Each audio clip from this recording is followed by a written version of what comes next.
wisdom, prudentia, justice, justitia, temperance, temperantia, courage. fortitudo. Applying ancient philosophy to modern life, this is the Sunday Stoic.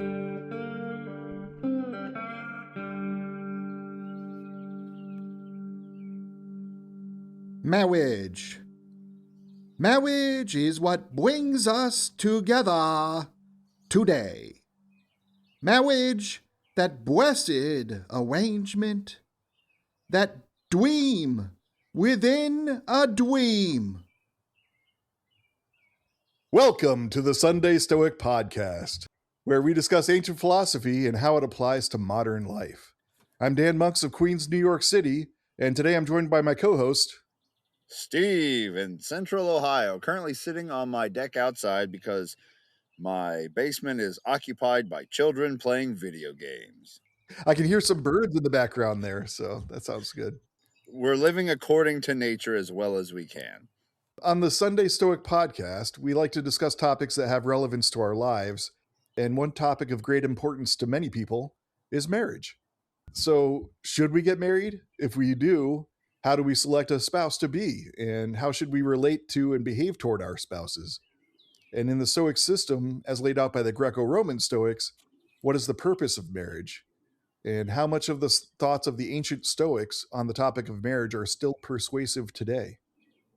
First, I think it would be beneficial to examine what the ancient Stoics said about whether a Stoic practitioner should marry and why. Per Diogenes Laertius in the Lives of the Eminent Philosophers, the founder of Stoicism, Zeno of Citium, held that a Stoic practitioner will marry and beget children. So there is evidence that there was support for marriage and parenthood from the foundation of the Stoic school. And that is a very brief statement because of the summary nature of the work by Diogenes, but there is a Stoic that expands on the topic considerably to give us an idea of how marriage and parenthood could be viewed as a duty within the Stoic system. Musonius Rufus's Lecture 14 is entitled, "Is Marriage a Handicap for the Pursuit of Philosophy?" And this might sound like a strange topic for a lecturer to our modern ears, but there were schools of thought that held that marriage was a distraction from the pursuit of philosophy, notably the Cynics, and also the major rival school of the Stoics, the Epicureans. And later, the Christian monks held similar ideas. In Lecture 14, Musonius Rufus argues that God instilled in humanity an attraction between men and women, and a strong desire for association and union between them. Thus, he argued that marrying and rearing children was part of living to our nature as human beings. In the 21st century, modern Stoics who do not hold there to be a divine presence in the universe could say that humanity evolved in such a way that humans feel these desires for union and association. Musonius Rufus goes on to argue that taking on the acquired role of marriage is also part of fulfilling our particular role of citizenship. For man, evil consists in injustice and cruelty and indifference to a neighbor's trouble, while virtue is brotherly love and goodness and justice and beneficence and concern for the welfare of one's neighbor. With such ideas, I would say, it would be each man's duty to take thought for his own city and to make his home a rampart for its protection. But the first step toward making his home such a rampart is marriage. Thus, whoever destroys human marriage destroys the home, the city, and the whole human race. For it would not last if there were no procreation of children, and there would be no just and lawful procreation of children without marriage. That the home or the city does not depend upon women alone, or upon men alone, but upon their union is evident. Musonius Rufus, Lecture 14. One thing I've noticed about Musonius, and then I think it kind of spills into Epictetus. As you see here, he's talking a lot about procreation, but Musonius talks a lot about how you shouldn't really procreate outside of marriage. It sounds a lot like Sunday school in the Catholic Church kind of teachings occasionally. So it's kind of interesting that there was some of that save it for marriage morality quite evident in Roman society back then. Or at least within Musonius Rufus. Yeah, at least within his sphere. Because for Musonius Rufus, part of it was his negative feelings toward doing anything for the sake of pleasure. So, sex for any purpose other than procreation for Musonius Rufus was inappropriate. Dun dun dun. We don't have to agree with Musonius Rufus on everything. He's not the Pope. He's not the Pope. Okay, good. Cicero was not a Stoic himself, but he held the school in high regard, as I like to say, and he also addressed this topic in his book On Duties. Since the reproductive instinct is nature's gift, the common possession of all living creatures, the first bond of union is that between husband and wife, the next that between parents and children. The home is the foundation of civil government, the nursery, as it were, of the state. And then he goes on from there to say that as families expand and intersect with each other and bind together through intermarriage, a clan type affiliation develops, and then gradually a state emerges. Yeah, so the family is kind of the nucleus of it all, according to him, where society grows from. Kind of like at the center of every hailstone is a little speck of dust that everything else accreted to make a larger structure. So the family is the ultimate foundation of the nation in this case. And Epictetus lends further credence to the fact that we have a duty to marry. Eat like a human being, drink like a human being, marry, beget children, do the office of a citizen, endure abuse, bear with an unreasonable brother, bear with your father, bear with your son, neighbor, and your companions. Show us these things that we may see that you have, in truth, learned something from the philosophers. Epictetus, Discourses, Book 3.21. So Epictetus here is telling us to remember that we are human beings, eat like a human being, which what he means there is like a rational human being. With temperance. With temperance, drink like a human being. Once again, you can in the Stoic philosophy, enjoy a beverage, an alcoholic beverage, but with moderation. Marry and have children.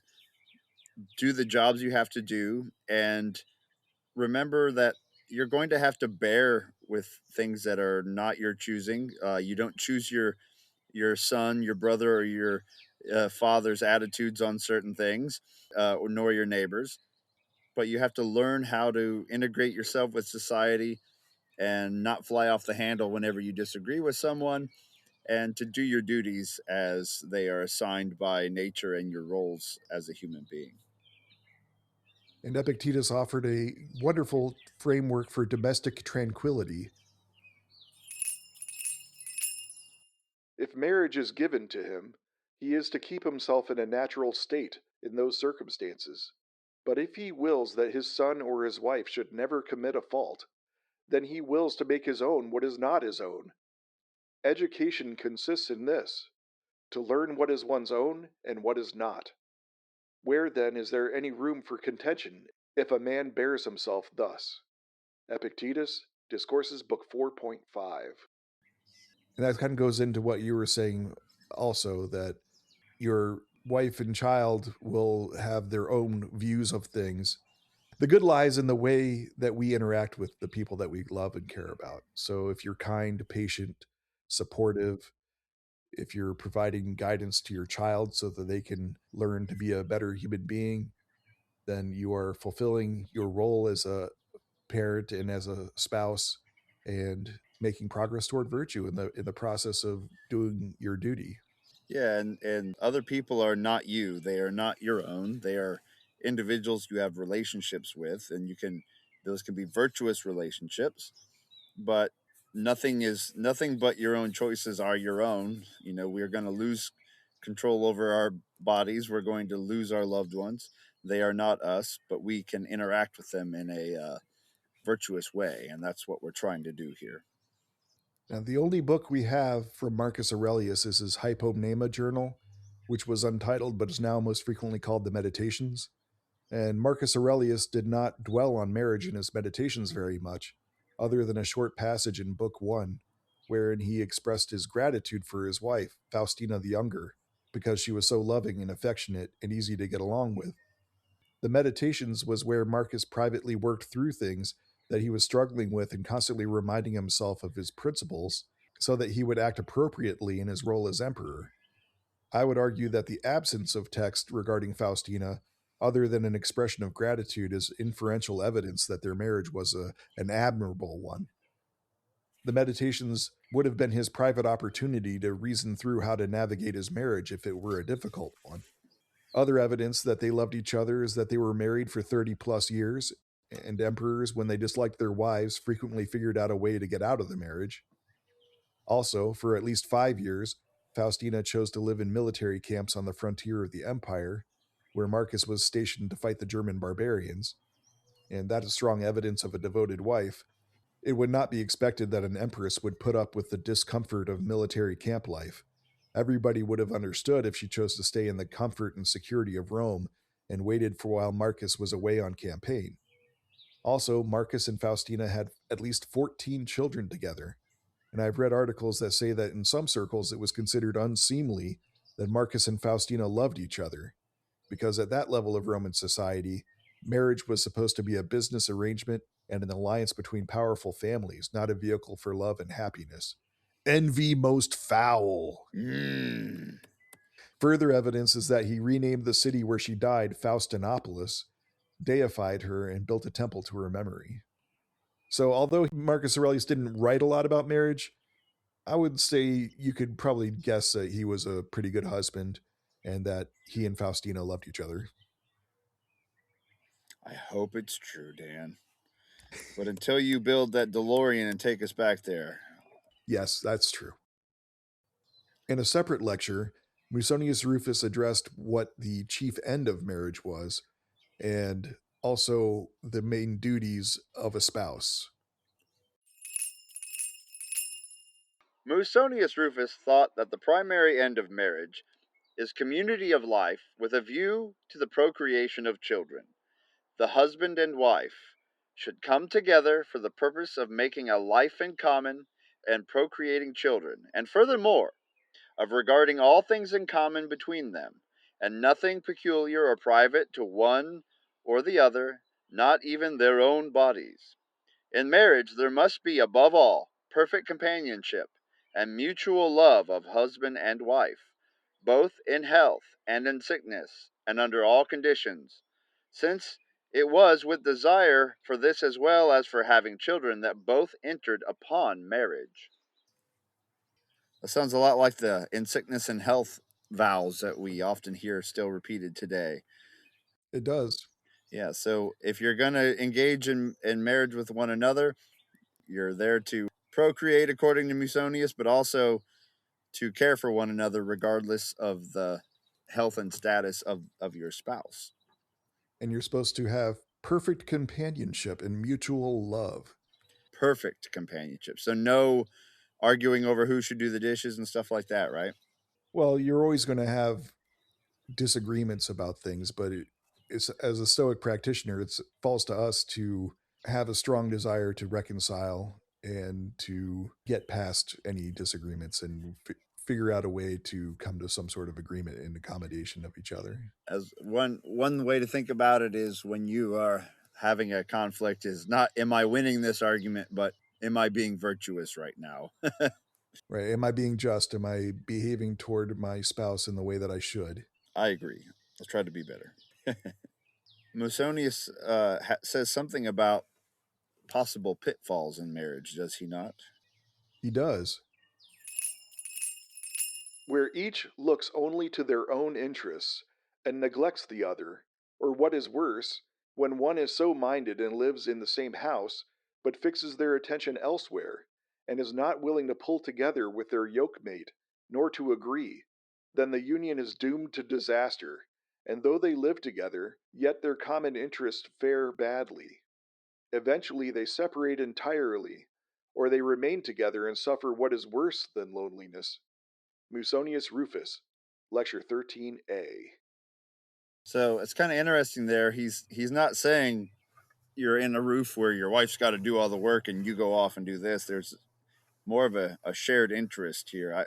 Musonius often comes across as being a little more progressive than you might expect from someone of that era. But of course, I didn't live in that era. That's just the feeling I have. But where he talks about how women should are just as capable as virtuous men and things like that. And here, And that they calling should receive the same education as men. yeah, and here he says your spouse is your yoke mate. You're like two farm animals pulling a plow. Neither one of you is more important than the other. You both have to pull and do your fair share, otherwise you're going to be turning off track, right?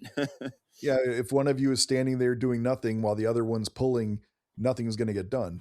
If you're two oxen and you're in that yoke together and one ox won't move, the other ox that's actually working has to pull both you and whatever the other is hauling. So, yeah, Yeah, it would not be very productive. either you'll separate or remain together and suffer something worse than loneliness. Yeah, which is just a hatred of life, a miserable existence, which is definitely not what we want to have to endure. No. We need to work together. We need to be a team and to live virtuously. So, what do we do according to the Stoics to figure this out when we're still single? And how do we select who our spouse should be? Those who contemplate marriage ought to have regard neither for the power, prestige, or wealth of the other's family, nor for physical traits, whether one or the other have beauty. For neither wealth nor beauty nor high birth is effective in promoting partnership of interest or sympathy.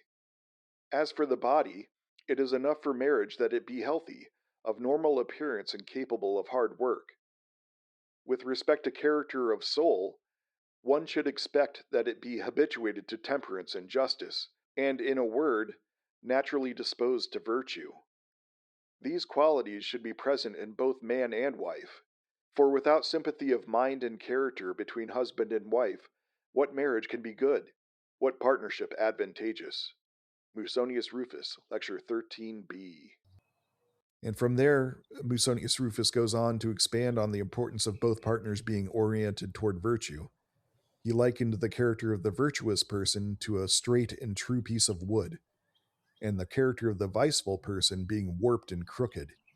And fitting a good and virtuous person to a viceful and corrupt person would be like trying to fit a straight piece of wood to a warped and crooked piece of wood. He further likens a marriage between two viceful people being akin to trying to fit two pieces of crooked and warped wood together. The result would be disastrous. So, in marriage, what matters to Musonius Rufus is the virtue or the lack thereof of the two people committing themselves to each other. Got to be straight and true, or it won't fit together with the other pieces. Once again, what's absent is language about women being submissive and obedient to their husbands. The language is much more indicative of a mutual support and devotion, not a one sided obligation. Yeah, yeah, you're right. In all fairness, though, Musonius Rufus still was a man from antiquity, so he did hold that there were gender roles. He held that women were the equal of men in terms of their capability in reason and participation in virtue. And since virtue is the only thing of true value, women are the equal of men in the only respect that matters. But he still held that there were gender roles. So women were not equal in the sense in his eyes that they should go out and run for political office or take on leadership roles in the military or anything necessarily outside the home. The reason they developed their virtue was to be a good household manager and to raise children and stuff. So he was still revolutionary for his time, probably because of his stance that women were equal in terms of virtue and reason, but not so much in social areas that we would recognize as being feminist in the modern sense. It'd be pretty unreasonable to expect him to have anachronistic views, on it, on everything, to if he was all about equal rights. And I'd say he was on the right track. Let's say, we got to start somewhere.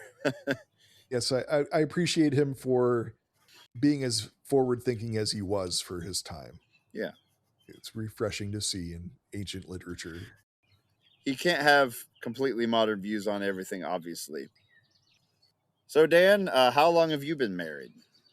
I've been married since 2012. and I since 2011. So we're right in the same ballpark there. Um, do you find any of these thoughts on marriage from the Stoics to be useful, enlightening, or helpful in any way?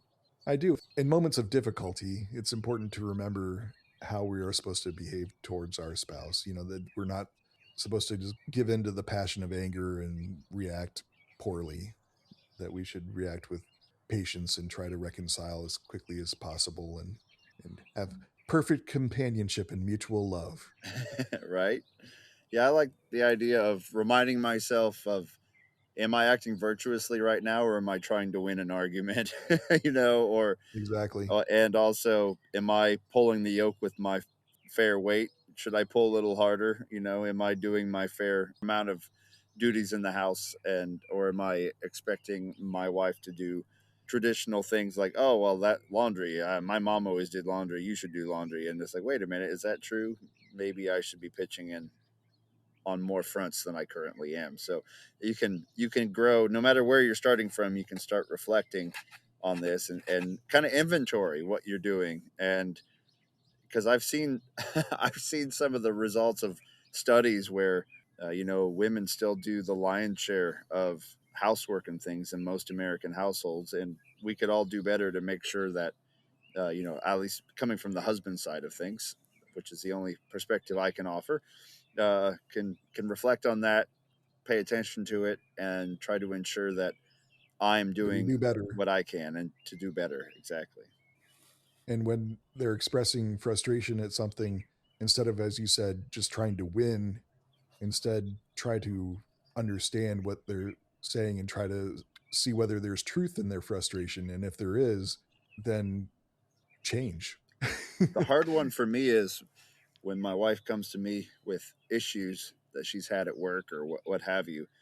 And normally she wants me to listen, of Would you course, want to and offer and I solutions? and I want to offer solutions, and that's often not what she needs or wants, and so I have to She just wants to learn. vent, Yeah, just right? needs someone to listen and to get it off her chest, and I need to learn to be as they. I think it was, I can't remember if it was attributed to Zeno or one of the early Stoics. There's a quote that says, "You have two ears and one mouth for a reason, and it's because you should be listening more than you're talking." It's worthwhile to reflect on that and to remember maybe sometimes you just nod your head and give a hug, and that's what's needed rather than trying to provide solutions. Right. I'm going from memory here, but I think it says you were given two ears and one mouth so that you could listen the more and speak the less. Something like that. Yeah. And there's also the quote I like quite a bit, and I got to remember who said it. We can look it up later, but or you all can look it up, all you fact checkers out there. But it's better to keep your mouth shut and be thought a fool than to open it and remove all doubt. That is a great saying, very wise. uh, Going back to your question about whether any of this would be useful in the modern age, I think it would be very useful for young folks that are still in the stage where they're considering getting married to carefully consider the character of the person they're marrying. Absolutely, make sure it's for the right reasons. Make sure it's for the right reasons and that they have a similar orientation toward virtue that you do. And if you find that person, don't think that marriage will prevent you from pursuing virtue. You might be pursuing it on a slightly different trajectory than if you're living on your own. But I know some people out there, some of these broic types, are like, I'm going to stay single forever and da da da da da. And I don't know that that is actually, I mean, if that's what you want, that's one thing. But if you're doing it because you think marriage will impact your ability to pursue virtue, I think it's made me a better person, not a worse off person. Right. One of the cardinal virtues is justice, which requires that we interact with other people. And how can you become more just if you make yourself into an island? Right. Yeah. You can't. You can go off to the Epicurean garden and be on your own, but you can't be part of the cosmopolis in total isolation either. So Dan, I appreciate the chat today, and I hadn't reflected on the Stoic views of marriage for a while, so thanks for suggesting that episode. And if anyone out there has something they'd like to hear about, you can shoot us suggestions at sundaystoic@gmail.com. Well, everyone, get out there. If you're married, make sure you're, I suggest, having a marriage meeting every now and again, things like that, to check in, intentionally check in, see how things are going, make sure you are doing things for the right reason and that you're doing your fair share. And if you're not married, as Dan said, make sure if you are seeing someone and you're thinking about marrying them, just make sure it's for the right reasons, not something that's going to fade with time. If it's based entirely on wealth or looks or whatever, all that can change. And so make sure it's for the correct reasons. But if you are able to find the right person, that's one of the greatest things you can have in your life, and it will help you to get out there and seize the day. Carpe diem.